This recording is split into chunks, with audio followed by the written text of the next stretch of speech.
Hello and welcome back to Debatable Discussions podcast. Today we are joined by Kenan for an exciting episode about free will and determinism. Hello, Kenan. It's great to have you with us. And just first of all, I'd like to make a quick introduction. Kenan was the president of the Philosophy Society at our school before, and now he is on a gap year before he begins his university journey. Unfortunately so. Welcome everyone. It's thank you for having me on here. I'm quite excited to get back into the debatable discussion as we did back in philosophy. So I'll let you guys lead the conversation, and I'm looking forward to it. Thank you. So we'll start, first of all, what is free will? So free will and determinism will be our topic for today. And there's a quick definition. Free will is the concept, the Christian concept, one might say, that we have a choice of what to do in our lives and we can actually change it. So like we don't really have a destiny, we can make our own, to sort of use a cliche. I like to start by saying, what do you guys think? Do you think we have free will? I'm still something I still kind of contemplate, because there's lots of aspects of life in which, I think we walk around with the understanding that we have free will, because a sense of responsibility for your actions, and we talk about being doing things and having the willpower to do things in it itself. That in itself, that word, is synonymous with the idea of free will. But I have, there's lots of things like intuition. I find that a really difficult thing to then kind of grasp, because sometimes intuition is completely correct, and that kind of more than the probability and the mathematical probability of luck. So I don't know, I'm still on the fence about it. John, what are you I think firstly with free will, you sort of got to set the boundaries for how you're going to define it, because you've got to do within the realms of science. So remember, Ken, you once made a point a while back that obviously we don't have free will because we can't fly. Yes, yeah, that's one of my favourite points. Yeah, it's still one of my favourite points. Because obviously, surely that would be part of free will. However, I do think within the realms of nature, we have to an extent free will. However, there are so many external factors, like obviously the law, which really doesn't infringe on our free will, but really influences us to say, well, I won't do that action. So whilst we have the will to think about doing anything, really in practicality, all these external influences, I believe, limits it. Yeah, I agree with you, John, there. I think there is an element of free will that we have. I think we have free will in thought completely. Yeah. But there are very many deterrents. So the law is one of them. For example, I always like to give this example where, you can do whatever you want. You can, go and steal some chocolate from the shop. But if you get caught, then, you're going to have to face the consequence. So, and then you're probably going to think, well, it's not worth it because it's only £3. But you can do that. And there's a question, though, whether free will in thought relates to free will, or do we actually have free will with all these deterrents around us? Yeah.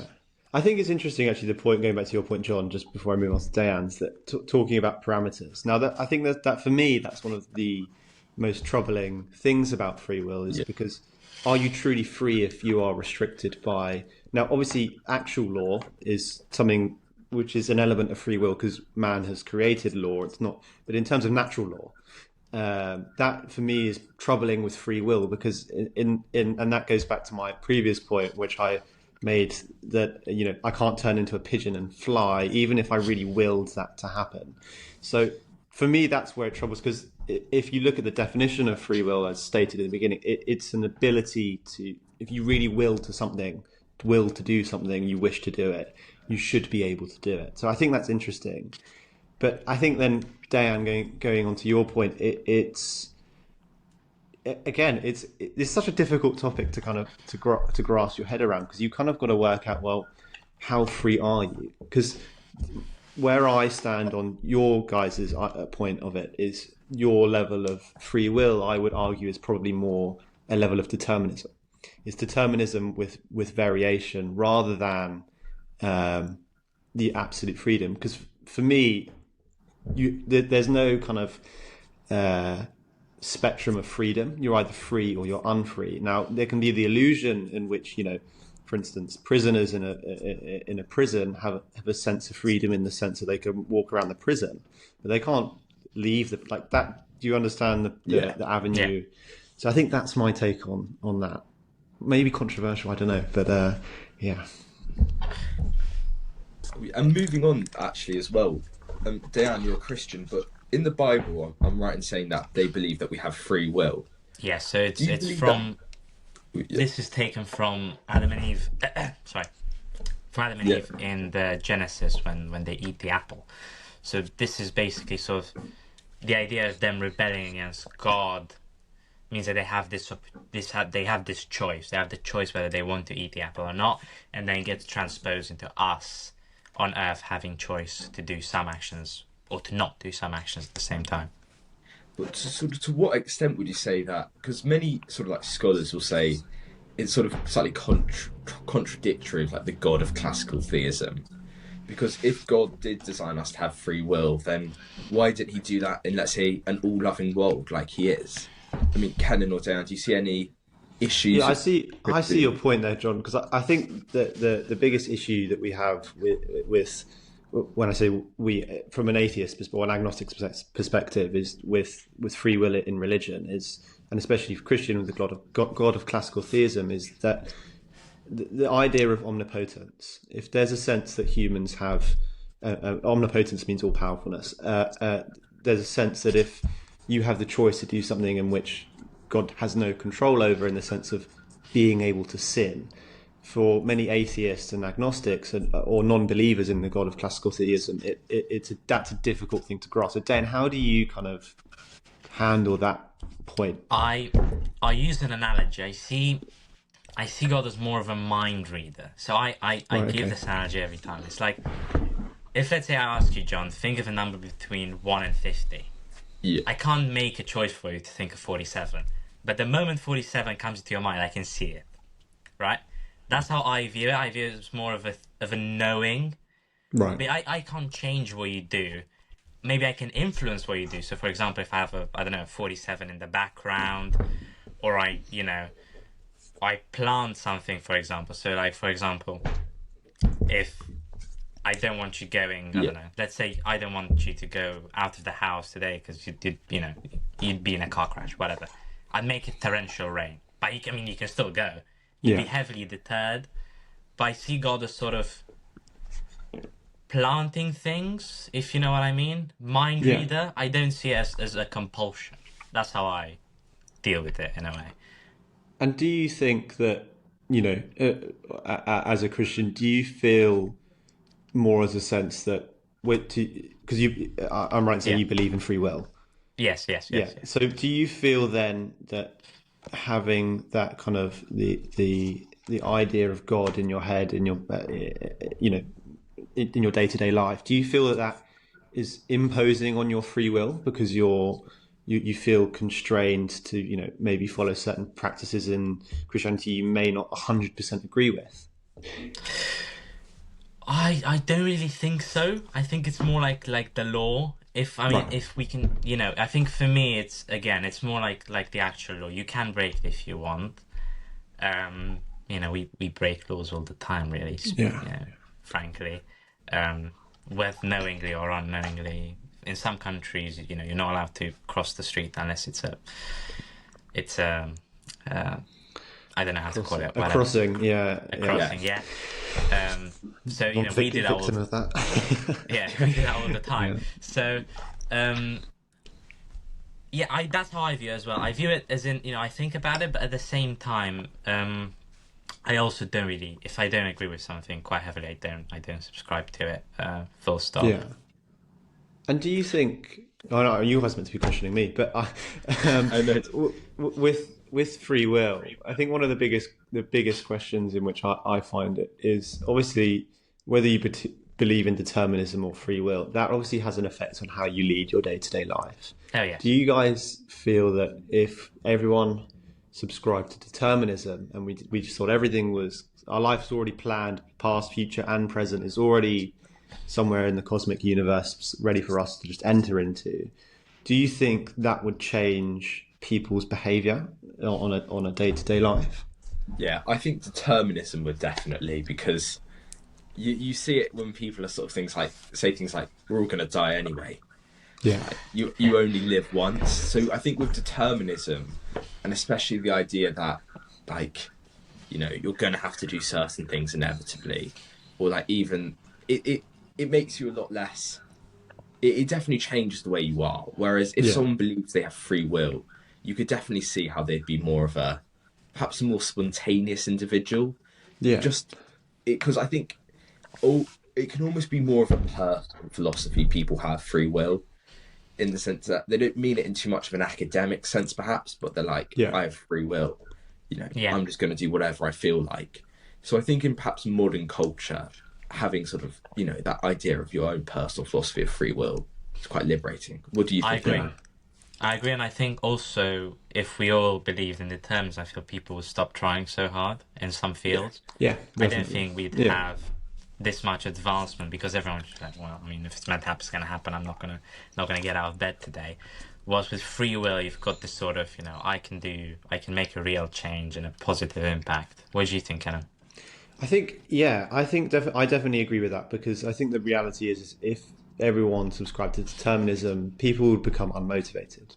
Because I think the beauty of free will, which is often overlooked because it's so ingrained into us as humans, whether it be an illusion or whether it be reality, it's up to you for you guys to decide. But I think that in it, the idea of having an ability to, you know, become successful or, you know, get that job that you really want to do, having that ability, that freedom of choice and will to do that is highly motivating. But if someone sat you down, you know, the day you could understand, you know, English, and said your life is already set out and everything that's going to happen to you is already in motion, you're just waiting to enter that period of time, I think that would be as Dayan said, catastrophic for society.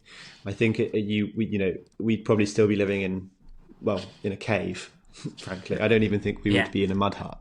So it'd be in a sort of state of limbo. Yeah. I mean, and I think it's interesting if you just for a second look at free will from an animalistic perspective, because, you know, I think animals think they have free will. I mean, my cats, for example, do whatever they want when they want. I mean, you know, they're constrained by, you know, the doors of my house and when they get let outside. But, you know, apart from that, an animal doesn't, you know, to our understanding, or my understanding at least, doesn't think its life's determined for it. It just does what it wants. So I think it's interesting because when you look at these quite heavy philosophical topics and very open-ended questions about, you know, does free will exist, you have to draw in information from other avenues, right? And it's for me, it's really interesting. And one of my favorite phrases actually about this is it's in The Dark Knight, and Harvey Dent says it a lot. This coin, he flips his coin. He talks about making your own luck. Now, I think that's a really interesting phrase because it can be conceived in two ways. It can obviously be conceived in the sense of free will, in the terms that you have the, you know, ability, you have some effect on luck. Now, a little bit paradoxical because obviously luck is, you know, the whole point is it's chance. But that phrase is interesting because you could also view that as determinism. That you know, making your own luck is just a part of this kind of, you know, infinite regressive cause and effect. It gets so complicated. I don't want to put you guys down a rabbit hole, but just to kind of ponder with that idea. So what do you guys think about the kind of that phrase, where do you guys see that in? I was going to say, actually, it's quite an interesting idea, luck and sort of random chance, because I recently read something and it's basically saying that when you, let's say, flip a coin, it's never really random chance because there are so many other external factors. So it's like, how hard do you push it to flip it? What are the conditions around you? All these things effectively can alter the way the end outcome of flipping that coin. So luck is an idea, or random chance is an idea, which is just very much theoretical because of all these other practical things that come into place. Like when you make your own luck, for example, you know, there are still things that are going to come in the way. You could break your leg and it could just all be over. So Yeah. I think luck's a really sort of theoretical idea, because there are so many practical Yeah. constraints or external factors. What do you think, Diane? Yeah, I agree. I think I'm not a big believer in luck. Generally, I Yeah. don't really subscribe to the idea there's sort of luck involved. I mean, I think I do it for practical reasons mostly because it makes my life easier and sort of makes me take Yeah. accountability. Yeah. But even at a sort of purely theoretical perspective, I don't really just subscribe to, oh, well, I mean, nothing I can do about it, because I do think even if, let's say you're playing, I don't know, poker, which is a complete luck-based game, Yeah. your strategy can still kind of influence the game. I mean, I'm not, obviously do not gamble. I just have to say that now. Yeah. Yeah. Because I if agree. there's luck, Don't. if there's luck in anything, it's in gambling. So do not gamble. What do you think, Kenan?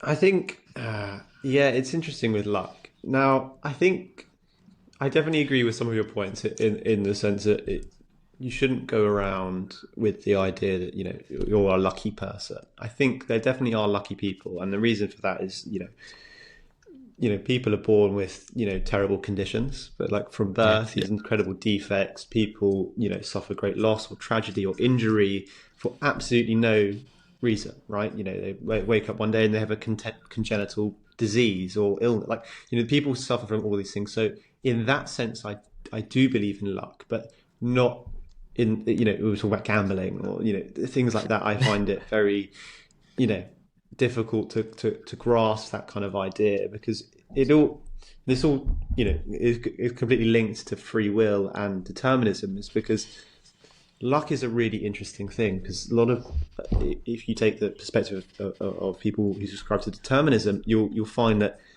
they'll have a certain amount of luck in their life, and depending on how much luck that they've been given, right? Because you don't have the choice to make your own luck or be blessed by luck. It's interesting, and then with free will again, with luck, can you make your own luck? I don't know. It's interesting because it's such a difficult concept to kind of to ponder, because there's so many aspects.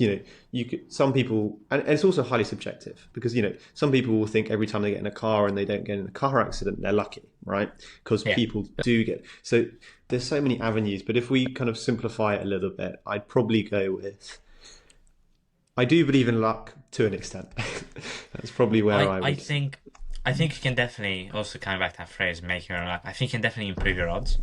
Yeah, 100%. I think so. Let's say you're in a 100 meters race and it's very close, right? The last race you were at, there was a 3 millisecond difference. Yeah. Definitely with training and with a lot of hard work, you can improve your chances of winning that race. Yeah. Is there a small amount of luck involved? That fact you don't trip over, or that you don't have a false start, or yeah, maybe you could say that's luck, but you could also say that's really hard work and preparation. So I feel like it's all about perspective. Yeah, I agree with that, definitely. It's oh god, it's such I think that this whole argument of free will is quite difficult to kind of grasp, because it ultimately determines how we live our lives, but not even on a minuscule scale, like on the sense of everything you will ever do is predetermined. Like if you actually just kind of sit back for a second and go, hold on, that's like an incredible thing. And the other thing, which the only reason why I definitely don't subscribe to determinism as an agnostic is there's no explanation for it. There's no, the good thing with free will is it's self-contained, right? If you as an agent, as a human being, are responsible for your actions. But if something else is responsible for your actions, well, what is it? If you don't subscribe to a god of classical theism or a god, what has determined your life? And then there's even these more difficult questions like, where is it? Where's it stored? Where's it kept? How does it... Show me. Exactly. Well, and there's always, the idea of that, there's a lot about this universal world we have no idea about, and we will never have any idea about. But that doesn't mean, we can definitively say it doesn't exist, but we can't definitively say it does. And then you have to kind of look into the realms of Occam razor, of going, well, the simplest answer is usually the correct one. But I don't really think there is an Occam's razor in this sense, because, well, or maybe there is actually. Maybe I retract that. I think there is, and probably the fact that determinism is, with our current understanding and knowledge, not possible in the sense of physical capabilities of we understanding of how information is stored. But that isn't to say in 1,000 years or how 50, any spectrum of time in which we've advanced more, should we still be alive and haven't all killed ourselves in some mass world war,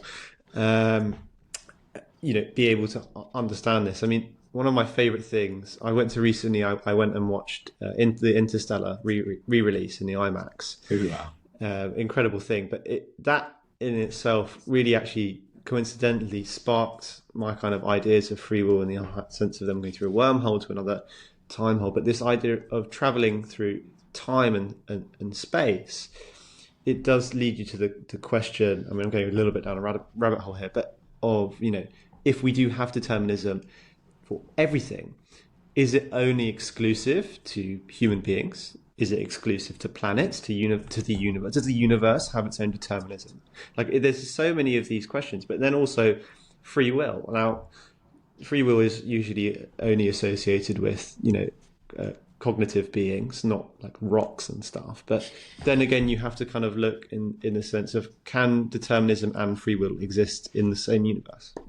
So that would be my next question to you two, because obviously, the Earth orbits the sun. Like, it doesn't have a choice; that's what it does. But is there a sense of free will about its positioning? The sense of an asteroid coming. Because if you believe in free will, surely determinism can't exist. What do you guys think about that? I think definitely when you look at the universe, for me, I see a lot of determinism. I see, as you said, the orbiting of the planets. Also, the idea that a lot of scientists in general just believe that the universe is going to end. Like, well, Earth is going to end one day. Like, what is it? The sun's going to explode. And they've said it's determined that the world is going to end. However, I do think within the universe, there is part of free will to play. Yeah. And I think there's a view sort of soft determinism, and that is our behaviour is sort of constrained by the environment or biological makeup to a certain extent. Yeah. But within that, we have a bit of free will. So, for example, an asteroid could hit us and knock us off path a little bit. Yeah. Maybe it will change human life a bit. That's free will, I guess. So I think there's sort of glimmers of free will. However, when I look at the universe, I do see a largely sort of determined thing. What do you think, Dan? Yeah, I think this is a very important question that Kenan's brought up. I look at it from a sort of. It's very complicated to say if you are a believer of the creation story, whether literal or not, to say whether that is determinism or free will. That is very difficult to say. Yeah. But I would sort of classify as a second-hand determinism. That's how I'd classify it as, in a way. Yeah. Because in what sense? Yeah. I think, there's been a choice made in creation, but the universe now, with the spinning and the orbiting and all of the other natural factors, such as, the water cycle, etc., etc. I feel like that's a determined thing. It's almost like a watch ticking. I don't want to make the watch analogy with William Paley because I don't think it's necessarily good. But it's it's like a watch ticking. You build it and then it's determined to move a certain way, or a TV. You build it and you've got a remote, and when you press the remote, it's meant to do a certain thing. I feel like it's a function, maybe second-hand determinism. If that's how I'd sort of. Yeah. What do you think, Kenan? I think. I mean, I said it in my opening point. It's very hard to kind of determine whether they can coexist. Can determinism and free will exist in the same universe? Because it goes back to my point about turning into a pigeon and flying. Well, if there's a natural law which is constricting or is constraining to one being, surely then it should be constraining to all. But a pigeon can fly; it wills to fly. It gets very complicated because you have to kind of then. I mean, it all kind of almost boils down to definitions. But if we as kind always. of scrap it, as always with most philosophical debates and discussions, you have to kind of, if we disregard that for argument's sake, it's you have to be able to kind of determine whether you think that we can have freedom and determinism, because this whole sense of, if you think freedom is complete freedom, then of course you think they can't coexist. But then there's so many aspects of determinism in the universe, it makes it hard to completely disregard it. So I, just through kind of the empirical evidence that I've been exposed to, would say that they do coexist. I think there's more determinism than free will. And I think free will is something which is unique to cognitive beings only, to my current understanding, because it'd be quite a ludicrous claim to, say that Mars has its own free will, unless you subscribe to like Gaia hypothesis and you think the Earth is a living organism and all of that stuff. But on the whole, if we just take it like that, I think they probably coexist, but I think there's a lot more determinism than free will. Oh, well, with that, I think we can finish this very good discussion on free will versus determinism. A big thank you to Kenan for coming on today. Thank you for having me on. It's been amazing. Many thanks, Kenan, and I'm sure we'll collaborate in the future. I'm sure. Bring some other very stimulating discussions to our listeners. As always, if you like the episode, please do leave us a comment down below. Do follow the podcast and leave us a 5-star review. And as ever, do listen back to the episodes that we have previously had on. A great episode on absurdism last week. And I look forward to seeing you next week. I'll see you soon.